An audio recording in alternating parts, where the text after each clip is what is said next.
Hello, everyone. This is Scott Roberts from Explore Scientific, and this is OpenGOTO Community 5.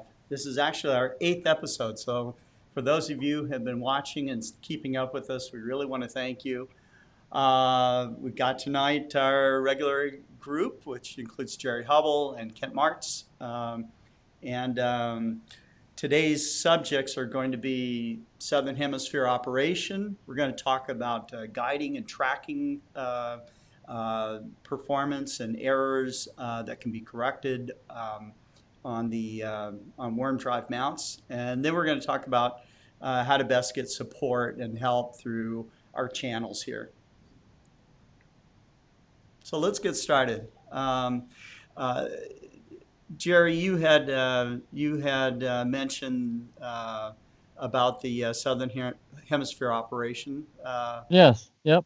hmm First, I want to say welcome everybody. Yeah, we got a question from a fellow in Argentina. His name's Lucas Romero, and he was asking about if the Explore Stars app worked in the Southern Hemisphere, and yes, it does. We were kind of late to the game because it was who was it? I'm trying to think. From La Serena. Yeah, that would Uh, have been Rodrigo Rodrigo Zelada. Yeah, Zelada, yeah, yeah, he yeah. he was the first one to try the system out in the Southern Hemisphere It was early. about a year and a half ago, I think it was, and he noticed that the Explore Stars wasn't working correctly. So that helps a lot when we have somebody actually in the hemisphere to help us That's true. find a problem. That's true. We do what testing we can and set it up, but if we're deficient in setting up our test for that, then we don't get everything or we don't see everything that goes on. We should probably So build into our budget, trips to the Southern Hemisphere, so we can yeah, just fly right. down there and do Yeah, right. astronomy. Yeah, exactly. Right. Uh, Mhm. have to go to Australia to test it. That's right. That's right. hmm Myers Rock. Yes. So we were able to, yeah, right. So we Oh, were but able it to was get that absolutely working. great to work with Rodrigo and Cesar Brolo's also been field testing down there for us as well. But they're both getting excellent results at this point. So all you have to do is just put in the correct latitude and longitude Latitude, right, your right. location. Actually, it keys off the latitude. If it's a negative latitude, then it knows it's in the southern hemisphere. Hmm. That's the way it is with the Explore Stars and with the ASCOM driver. So Well, a lot of people don't realize that the mount then tracks opposite because you're pointing at the southern pole, right? So now it has to track the opposite direction of right, the opposite as direction, up and the here. So stars get turned around too. So everything gets turned around. right, that's right. hmm And it It's wasn't kind of interesting. it wasn't that it didn't do anything. It did in fact move, but I think that there was a problem with it with the celestial coordinates of how we It were. was the pointing, right? The pointing was bad. It Mhm. wasn't the tracking. It was actually the pointing in the go-to system. So there's a lot involved there Right. uh, with getting the coordinate system correct in the southern hemisphere. Right. Unless you are thinking in that realm, it just doesn't seem apparent at first. But Right. when I was at Mead Instruments, we had the same problems as well. So it was good that we were able to get on somebody so early to work with us in the Southern Hemisphere. I remember with hmm Mead with the LX200 system, it wasn't for quite a while that we didn't have anyone Oh, really? field hmm testing down there at that time. So, hmm hmm okay. So, and I know that you wanted to talk also, unless you have any other comment. You have any comments about that, Kent? Any questions from the audience? No. No Okay. questions. No questions. Mike Except Wiesner. Hi, Mike. everything's backwards. Everything we know Who is do we have? Who do we have on? Mike Wiesner is the only person that's showed up in chat. Hi, Mike. Okay. okay. All right. Hi, Mike. So, so anyhow, and our next topic was going to be about tracking and guiding and this kind of stuff. And I think that you Yeah. kind of go over this the worm drive mount. And this is a iXOS 100 with the cover removed here, so you can see the RA gear and worm assembly. You can see the stepper, stepper motor over here, the shaft coupler, and all this stuff. And Jerry's going to go over this in detail. Yeah, so I've got a picture up right now of the elements in the drive. Okay. But I want to start out. So Bob Hoskins just recently, he wrote the excellent guide to the Exos 2 mount, how to tune it up and take it apart and put it back together. That's available on the forum. I think it's in the mount subgroup is where the document is. Okay. So he recently has got some questions, and new users have asked questions about the mount, and so he's updating the diagram or the document. And so he decided to go ahead and retune his mount again because it was, he figured it was due because it's been a while. And he corrected some issues that he was noticing with his guiding, but then he introduced another issue. So what I wanted to do is, and he sent me his PhD guide logs. Okay. So the way he does this measurement and the mount performance is through PhD guiding. And I use a couple of analysis tools to look at that guide log to help determine where the issues are with the drive. So first of all, you have my desktop up showing the picture? I sure do. Yeah. Okay, so you see the big wheel, and then you see the worm meshing with the wheel. And then you see the big pulley that's on the worm, okay? Yeah. And the belt. So that's where I'm pointing out here. And then you got the small pulley, which is from the motor, which is this big black object here. So the gear ratio is 4.5 to 1. So every 4.5 turns of the motor is equal to 1 turn of the worm. And the worm period, which is how long does it take the worm to rotate one rotation, that's equal to 10 minutes. Okay. Because there's, the way that works is there's 144 teeth on the wheel, and that turns one sidereal day or 24 hours or 360 degrees, right? So one turn of the worm is equal to 144th of a day in terms of motion in the sky, and that's equal to 2.5 degrees basically. Okay. So one turn of the worm is equal to 2.5 degrees, which is equal to 10 minutes in the day. Okay, so that's how that works. That's how the worm period is 10 minutes. So now you've got the worm period fundamental, which is 10 minutes or 600 seconds. And now you've got, so since the small pulley on the motor turns 4.5 times for every time the worm turns, that means it's going to turn once every 133 seconds. Okay. Okay. So every rotation of the small pulley on the motor is 133 seconds, and the worm is 600 seconds. So those are the two frequencies I want people to keep, or periods that I want people to keep in mind when I'm starting to talk about the PhD guiding and the analysis tool I use. It's called PEC-Prep to look at these. Some of the issues you have. I'm Jerry, sorry. Our mount is a pretty much a what would be considered a standard equatorial mount in this regard, as far as the worm wheel and the worm gear, and as far as these are not terms or anything that are really unique to us. Okay. No, this is a standard unique to the drive animal configuration. of a worm drive equatorial mount, correct? That's right. Okay. Yes, other manufacturers have the same design. Yeah. Maybe not the history of it's a long belt history drive. of it. I don't want to get into that right now. Yeah. And the reason we're using belts today instead of spur gears, which we can get into that in another day. Sure. So some of the things that can go wrong with this drivetrain is you'll have basically wobble. Wobble is bad, okay? And wobble is another word for run out in terms of the way it affects your tracking. So if everything was perfect, you would have near zero periodic error in your tracking, which means you're either fast or slow. So think of periodic error on your tracking mount as if you're fast or you're slow, okay? And you're continuously changing. It's a sine wave.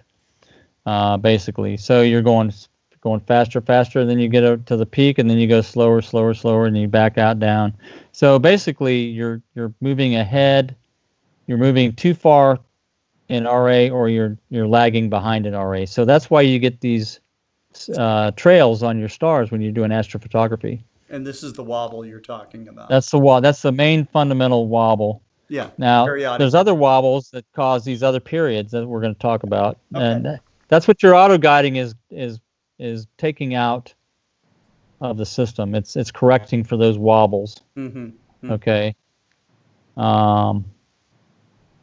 But there's some things that won't be removed, and some things that will be removed. So I'll leave it at that. So, are there any comments or questions about that so far? No, just a bunch of friendly guys here watching us talk here. We got David Levy and Mike Wiesner here. Okay. We got there's some other people watching. They're not commenting at the moment, but anyways, we want to say hello to all of you guys, and it's nice to have you spend some of your afternoon with us. So let me bring up the other program first. So I use a program called PhD2 Log Viewer. Okay. I got. And this is what it looks. You see it? Yeah. Okay. So this is what you use to auto guide with.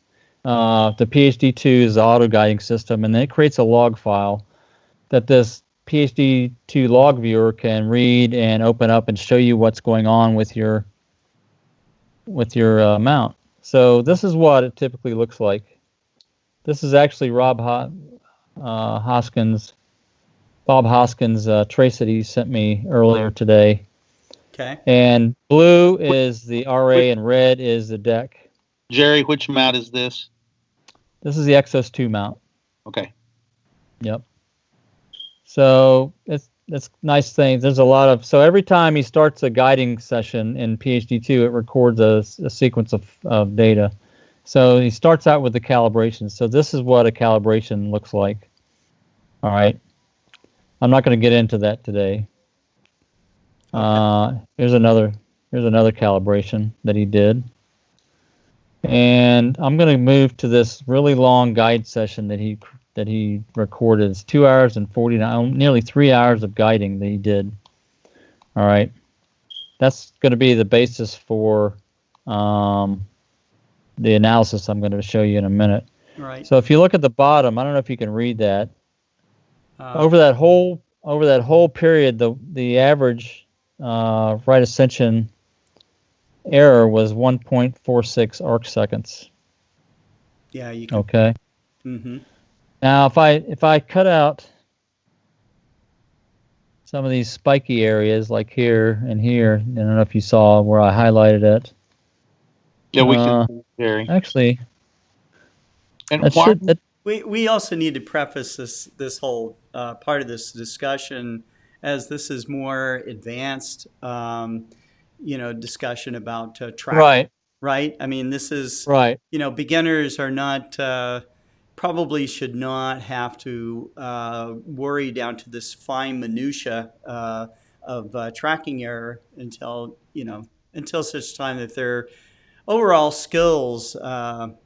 Their overall skills are such that now they want to get better and better, and so these other tools, other software, other methods can help you do that. And so we're just gonna give you an overview of what that looks like at this time. Right. And later, if you have questions on it and stuff, you can get back to us in customer service or on the show even. So I provide this service to people if they get into guiding and they want to. I do an analysis of their guide logs when they send it to me. I've had lots of customers do that, and I'm happy to do that and help point out what things are going on with their mount. Yeah. So this performance is very good over the 3 hour period. Let's see. There's another. The other thing you can do with this, if you turn guiding off and you do it, you can calculate your natural PE that's in the mount. And on the Exos 2, it's around 10 to 15 arc seconds RMS. That gets dropped down to around 1 to 2 arc seconds when you're auto guiding, as we show. So this is these are other guides, but this is the main one that I analyzed. So let's get out of this right now, and I'll show you how we take this raw data and turn it into a periodogram, which shows us the different periods that are in that data. Okay. It's different from a frequency plot. Okay. Okay. Since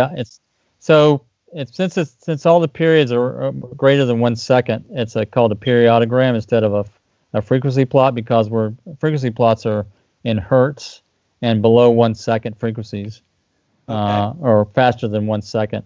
These are samples. We're sampling at 1 or 2 second rate, and we're looking for periods that are the fundamental worm period, like here, the 600 second fundamental worm period that I have on this diagram, and then the 133, which I talked about. So that's the small pulley rotation period. Okay. And this is not the plot from this data I just showed you. This is just an example plot that I brought up to show you those different periods. I'll go to the other one that's actually the actual data. One other one I wanted to point out was that we can see, each of the pulleys have teeth on them, right? And it's got a belt that's got teeth, and the small pulley has 10 teeth, okay? Right. We can actually see, even when we're guiding down to a low level of 1 to 2 arc seconds, we can detect the tooth-to-tooth interaction when on the edges when it goes to the next tooth. That's what this 13.3 second peak is right here. You see that? That 13 tooth one is this little gear right here, right? That's the little gear, and that's the tooth. So we can see as each tooth gets engaged. We actually see that. That's how precise and how small this measurement is. Wow. Okay. That's how good that is. So let me go to the actual data now. I'm not going to be able to enlarge this. So Jerry, what was that 800? That was an interesting feature that we could not really figure out. So that's a fundamental. That's let me bring that back up here. So I prepared this plot for an email that I was going back and forth, and I can't remember who it was, but we had this big peak here. Yeah. And the 800 second peak is 1.33 times the 600 second period. So what I'm thinking it is, and what I'm going to point out a similar feature in Bob's data. It's if you've got a little bit of wobble, or if you're tilted a little bit on your main gear, the belt will walk a little bit back and forth. Okay. So, and it's different for Bob's mount than it is for this one. So that walking behavior, I think, is related to that 800 seconds. And it'll be related to another period that I'm going to talk about here in a minute with Bob's data. But it's kind of interesting. I need to look at that more and see if we can figure out exactly what that is, because I think overall, if you adjust your, if you get rid of all the wobble, these peaks go away, and I'll show you that here, that there is no 800 second peak in Bob's data, but there is another peak that I'm going to point out. Now, so this is 1.33 times the 600 seconds, which means basically every third rotation there's a wobble for some reason of the worm, and who knows what it is. It's something related to the worm, but I think it's that belt, and maybe more related to the belt. So that's what that is. So here's Bob's. I don't know if you can see it easily. It's a little bit smaller. I can't really zoom up on it. So here's the 600 second peak right here. Okay. You see where my cursor is, and going to that? Yes. Hey, Scott, make that full screen. I am. Okay. Jerry's not making it. Can't make that dialog box any bigger. I was thinking. Okay, there we go. All right. Is it bigger? No. It's just you're just moving it. It's harder to see. So you look at this peak right here, see where my crosshair's at? Yeah, I see that. That's a 600-second peak for the fundamental, Okay. right? Here is the 133 peak right here, Okay. right here. We expect that. Here's a peak that is really odd. This is 180 seconds, which is 1/3 the worm period, or it's 1.33. So it's 3.33, 1 over 3.33 of the worm period, I should say. So this occurs 3.33 times every worm period, okay? Which is kind of an odd thing, but it's related. Somehow it's related to the worm and the walk, and I think it's still again related to that walking behavior because he reported that behavior with the big pulley that the belt just walks back and forth as it turns. Do all reduction gears and all pulleys and belts, do they have is there a tendency for them to walk? Only when the pulleys aren't aligned correctly, and we're talking about a very tiny adjustment here. Like how tiny? Very, like you could take, and if your pulley gear attached to the shaft was just slightly loose, and you just snugged it just a little tiny bit, it could correct that. Just pressure. Okay. Just pressure. So this is the level that this guy's getting down to, is making these tiny little tweaks to his mounting system or his equatorial mount to try to eliminate all these tiny errors. Okay. Right, exactly. This 600 peak should be the highest peak. That's what the goal is. Okay. All these different other fundamentals, these are related to the gear train, to the pulleys, and to the belt. Here's the main guy that's really giving him the problem.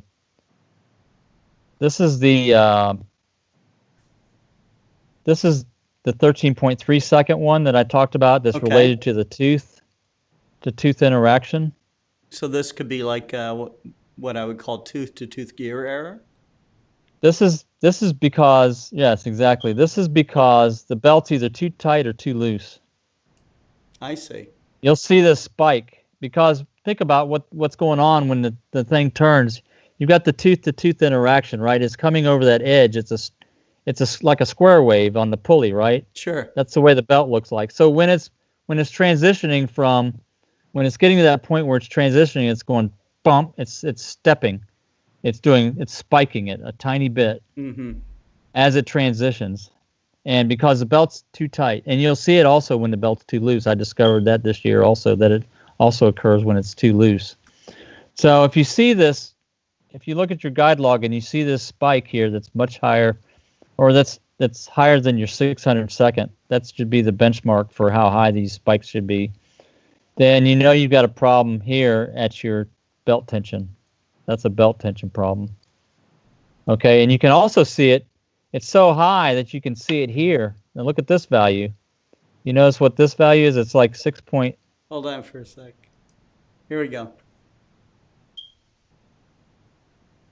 Okay, which value were you aiming at? This one right here. I see. Yes. This peak right here. This is equal to 1/2 of this, 13.33. Okay. Okay, this is exactly 1/2. So each tooth has two sides, right? It's got two. It's like you got the leading edge and you get the trailing edge of the tooth, right? Right. This is from both. Oh, I see. So that's how you know that it's a tooth. That's taking right. So it's every 6.77 seconds. Or every 6.35, I think it is. Let me look. So if you look here on the side, you can find out what the actual period is for that spike. And I'm scrolling down. Can you see the data there, Scott? That I'm scrolling. Yes. On the right. Yes. So here's that. Oh, dagnabbit. I didn't mean to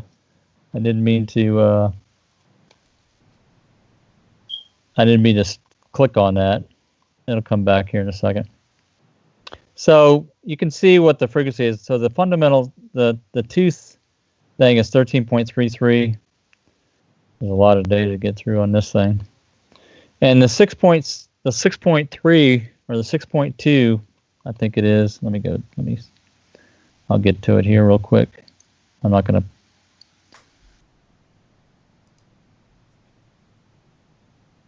Actually, it's 23. 6.6. It's 6.6, which is one half. What I'm trying to get at is one half of the 13.3. It's 6.6. All right. That means it's seeing each of the edges on the tooth. That's happening every 6.6 seconds. It's going from one tooth to the next, from one edge of the tooth to the next edge of the tooth. Okay. So that's what that is. So it's really tight. If you start to see this is actually the first data set I've got that really shows that tooth edge error or spiking. So those are the things you're looking for in any gear train is the fundamental, which is 600. And then if you've got a gear ratio, like we have, the belt pulley ratio is 4.5 to 1. So you take 600 divided by 4.5, which is equal to 133 right here. Yeah. And then you look at, like we have cogging on the teeth, and then you divide that by 10 for the small pulley. Now the big pulley has got 45 teeth. So okay, so let's show the big pulley again here. The big pulley is this one right here, right? Right. So if you take 600 divided by 45, that's going to give you the same period, because the big gear is rotating just as fast as a small gear. It's just that it's a bigger diameter. So that's got the same 13.3 cycles. So this is a combination. This 13.3 second period is a combination of the small pulley and big pulley because of the belt. Now, if you were, and it's the belt tension. The other thing you might see that might not be belt tension is the pulley might be wobbling, like we talked about before. So if you have wobbling, if the wobbling was just in the big gear, not in the small gear, you'd see the 600 second spike up. So Jerry, with these errors, what is it that well, first off, I'm just going to say that I don't think that amateur astronomers, before they had tools like this software, could see this kind of error or determine where it is. Right? It's something. No, you couldn't. I mean, when I started in selling telescopes, they had just spur drives and crown gears and stuff. I mean, a warp drive was. I mean, they were around, but that was on much more expensive equipment. It wasn't the normal kind of thing that you would see from from Celestron or from Meade or from any of the manufacturers, except for Byers sold worm drives. Mathis did, the really premium stuff, worm drive. Right. So now we're getting into the worm itself and the reduction gears or pulleys or whatever that drive these worms. Okay, it used to, I can remember when it was first introduced to us at Celestron. It seemed like, wow, a worm drive, that was going to be the cure-all. That was going to be. Right. Mm-hmm. So now we're looking at. How many terms have you already identified just in these graphs? Fundamentals, and this is pretty high tech stuff in terms of technology available to the amateur. This is brought down from industrial motor system monitoring, like we did at the nuclear station. We did a lot of vibration monitoring in the early 90s. We started that program, so we had all these tools in the early 90s at the plant, and now we've people out of the goodness of their heart have developed these tools that are experts in these things and develop these tools for us as amateurs to use to get the best out of our systems. Hey, Jerry, what would one of these graphs look like on, say, a 20-year-old mount? Well, if you're auto guiding and it's capable, so if you take an old LX200 auto guided with it, that'd be interesting to see what the data would look like in terms of the fundamentals. So you'd see the worm fundamental, you'd see any spur gear interaction. So these, in the last 5 to 10 years, actually in the last 5 years, all the mounts have moved to belt drives versus spur gears. Yes. And you've seen that on our Exos 2, right? We had developed the belt drive for the Exos 2 where the original has this spur gear. Mm-hmm. Spur gears are notorious for just noise because the little ticks and defects in the gears themselves cause all these spikes, and it's random. Yeah. So you can only perform so well with those systems, and the belt system acts like a shock absorber. But again, you still have these fundamental periods that are related to alignment issues, and that's basically what we're talking about. Are wobbles that are induced by alignment issues with the pulley. If they're not straight on the shaft, perfect, you'll see it in this graph. And the belt tension is another part of it, which we talked about today. So basically, these graphs will help you guide you to where your issue is. If you need to adjust your pulley, maybe it's not quite tight enough. Maybe it needs to be loosened up and then recentered on the shaft and tightened up better. That's what this tells you. And also, when your alignment or your worm wheel interaction, you can mesh your worm and wheel and get it to where this value when you're guiding is very low. Mm-hmm. So one of the things that this analysis tool does is tells us what component of PE that's residual PE after you auto guide, how much is left, and what is causing the issue. So at 600 seconds, this is equal to this peak right here is equal to 0.4 arc seconds of PE. 0.4. That's how small 0.4 arc seconds. That's okay, how we measured these are how tiny the errors are. Okay. That's right. Right. Except for that one big one. This graph makes it look terrible. What's that? The graph makes it look terrible. Well, it's magnified. We're really looking in on the data. You can't see. Or pixel peeping. You need it to look terrible to see if you can try to get it down to, what does everybody want? They all want perfect, right? So when there is no such thing as a perfect drive, although they're getting, things are getting very close, so it is amazing. And the only way that you would know it is by comparison from what we had, 30, 40 years ago versus what we've got now, so it's way better at this point. And when I was at Mead Instruments, we had people that we basically told people that our drives were in the 20 to 30 arc second of periodic error range. We didn't even talk about the tooth-to-tooth errors or the reduction gear errors or the wobble or any of these things. This was not even discussed. Were they there? Right. Yes, they were there, but we didn't discuss them, and there was no way to measure them. Okay, not like you have today. And so that's right. So and so now you make all these improvements, but how do you make it even better than that?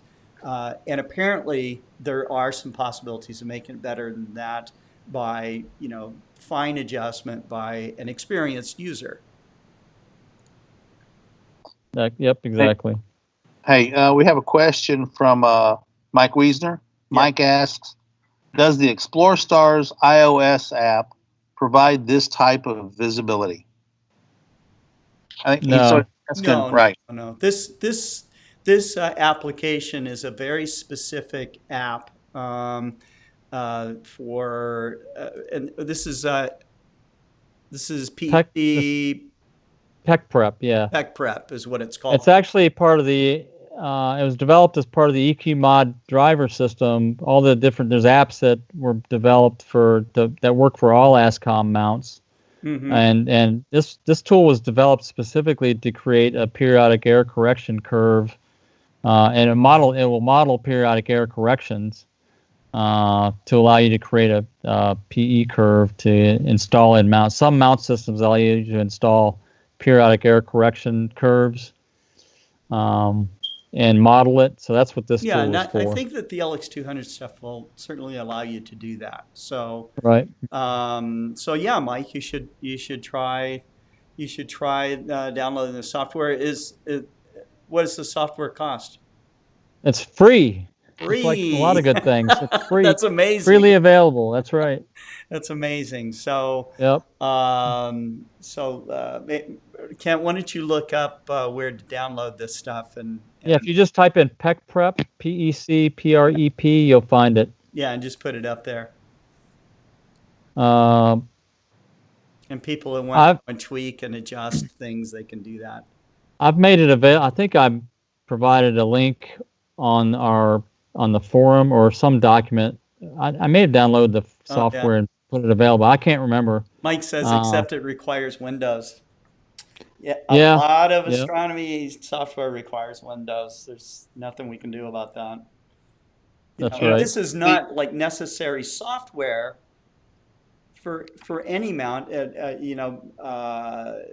If you've been doing astrophotography for a long time with the gear that you have and you're really pleased with it, then you probably don't need to dive into this. But if you're someone that likes to tinker and adjust and smooth things out and all the rest of that stuff, it's like the people who constantly tweak their collimation, to get to the last nth of degree of collimation. Then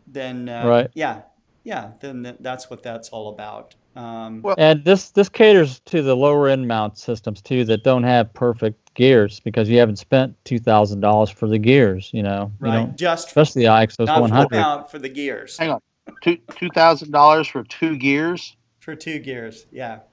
Or 4 gears? Yeah. Probably 2 gears. Yeah, right. The worm in the wheel. Right. Okay. Yeah. So, and Mike, I've touched my first Mac in 1984 or early 1985. And the beauty of today is, our machines can, if you have a newer one, can boot and run as a Windows machine. And so there's always that opportunity as well to run it through Boot Camp or one of the other programs that can switch it into a Windows machine and work on it on that side. Is it a perfect solution? No, but it keeps you from buying a second machine potentially. Yeah. Except that you can buy a Windows machine for a very low price, just get a little box. So, right. Now, so if Mike if he wants to do auto guiding and wants to submit his PhD guide log to me, I can do the analysis for him. Yeah. So that's great. That's great. So Jerry, what kind of feedback do you get when you get one of these and analyze it for somebody? And a lot of times they've looked at it and they think they've analyzed what's going on and have a good handle on it. Do you run into situations where there's some conflicting feelings on what this shows? Generally no. But people definitely look at their drives and like where it's see things. Opinion of what that means or something.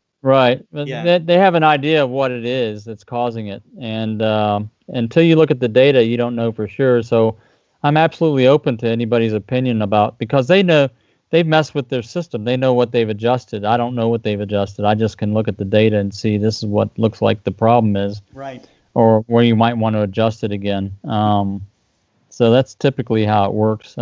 Typically, everybody that I've dealt with these analyses that I've done are very appreciative. They narrow it down. So if I tell people that they've got a tight belt, they go back and look and say, "Oh yeah, it is a little tight," because once they understand what tight means, what does tight mean? Yeah, exactly. Until you know what it means, you don't really have an idea. Can you describe what it feels like or looks like, or is it literally just something we need to adjust and graph until you learn? No, you can. In general, I would say tight. Too tight. Let's say too tight is when you try to pinch between the two belts, in between the pulleys. You put your thumb and forefinger and you pinch it, and it's really hard to move at all. I see. It's you got to have a little bit of flex there. So if you can move it a little bit, but Yeah. you'll know when it's loose also. You'll Yeah, see, like oh, this one right this here, I is can loose. feel it's got a little bit of flex. Mm-hmm. This is the one I stole from your desk, Kent. So Does it look like it's okay?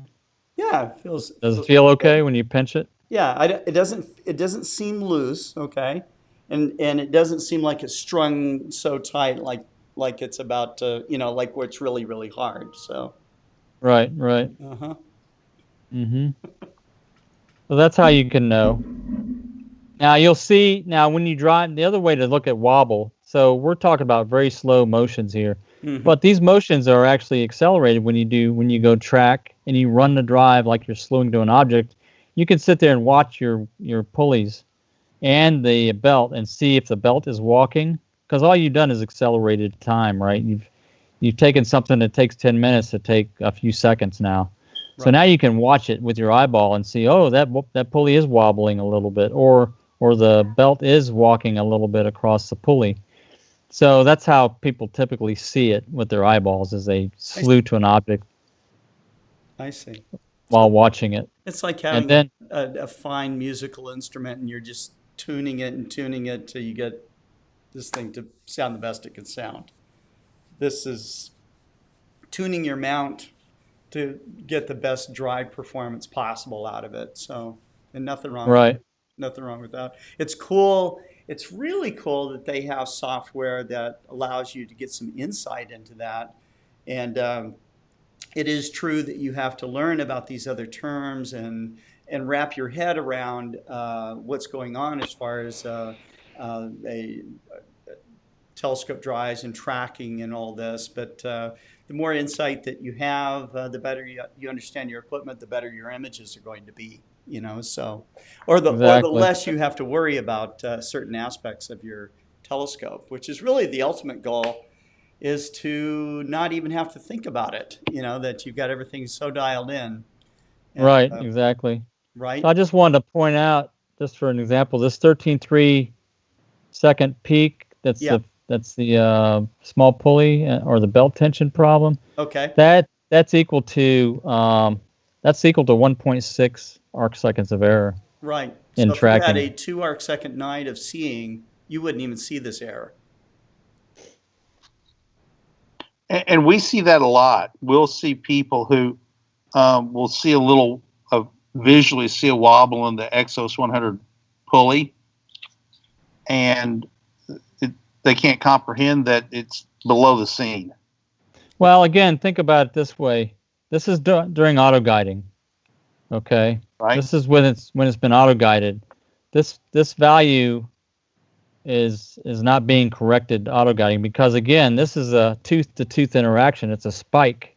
It's not a smooth. So PE correction only corrects for smooth changes. That's the other thing about auto guiding. It doesn't correct for everything. Right. And these little spikes will ruin an image. Yeah. That's what If that's it's what made me greater go than the get seeing a conditions telescope are. drive master. Yeah. If you have a spike bigger than the seeing, then yeah, you're going to see it. That's true. Hmm. Right. So auto guiding works great only when you're I guess the message here is that auto guiding works great as long as your mount is tuned appropriately and you get rid of these spiking behaviors that are identified with this data. Once you get these spikes out of the way down below the fundamental worm period, then you're good. You're golden. So out of all mounts made by everybody, how many mounts are going to have spikes like this, do you think? Um, I would say basically, and we only see it during astrophotography, of course. I would say 10 to 20%. I see. I They see. don't. I don't. A lot of mounts, and then if you got shipping problems and you got damaged and thing was dropped, then you're definitely going to see some level of Right. this. But when our mounts leave the factory, we test them. We don't do a star test. We don't do this measurement, but we know how to tune them by hand and watch the operation to where the pulleys do not wobble, the belt does not walk, the mesh is set correctly. That's Mhm. the first thing to do, is to get all that stuff straight, and then you can start dialing in any other things that you can find, if you can find anything at all. Sure. So that's what we do at the factory. We tune these mounts to that level, and Well, Alex does a great job of that. Yeah. and on top of that, I was going to say, Alex Sanchez, every single one we get in from the factory, Alex opens the box, sets the Exos 100 or Exos 2 with PMC-8 on a tripod, hooks it up wired, hooks it up wirelessly, makes sure everything's working. He runs the motors, he tests the motors, and they leave here in beautiful condition. When one arrives somewhere that's got a problem, it's been dropped really hard or something else has happened to it. In fact, there's a thread that opened up that we're working on now that we're bringing them out back because something bad happened to it in shipping. I see. Yeah, Mike Wiesner asked about temperature effects, metal expansion, contraction, rubber elasticity. Yeah, so every night you use your scope. If you record data, then you can do that comparison based on if it's a warmer night or if it's a cooler night. You'll be able to look at the difference in your mount performance in this way, especially if it's mounted in an observatory permanently. Then you'll see it for sure. You'll be able to find the differences from night to night. You'll be able to detect those with this type of tool. Mm-hmm. Okay. All right. So I think that's good. We went a little longer than we we went a expected little on bit this longer than talk. we expected to. Let's talk a little bit about support channels for finding support for the PMC-8 system. Why don't you pull up the website a little bit here? Yep.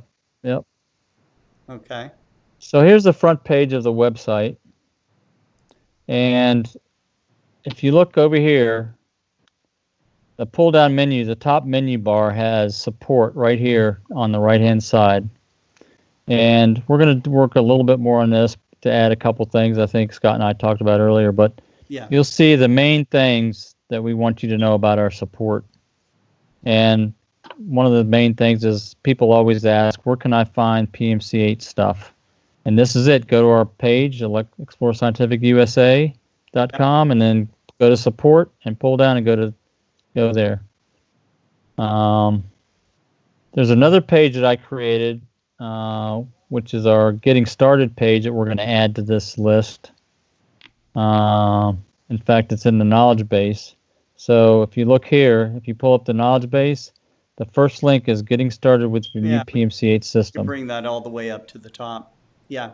And this has a bunch of links. Picture because my hand's off the steering wheel. So. Oh yeah, that's perfect. Right. Perfect.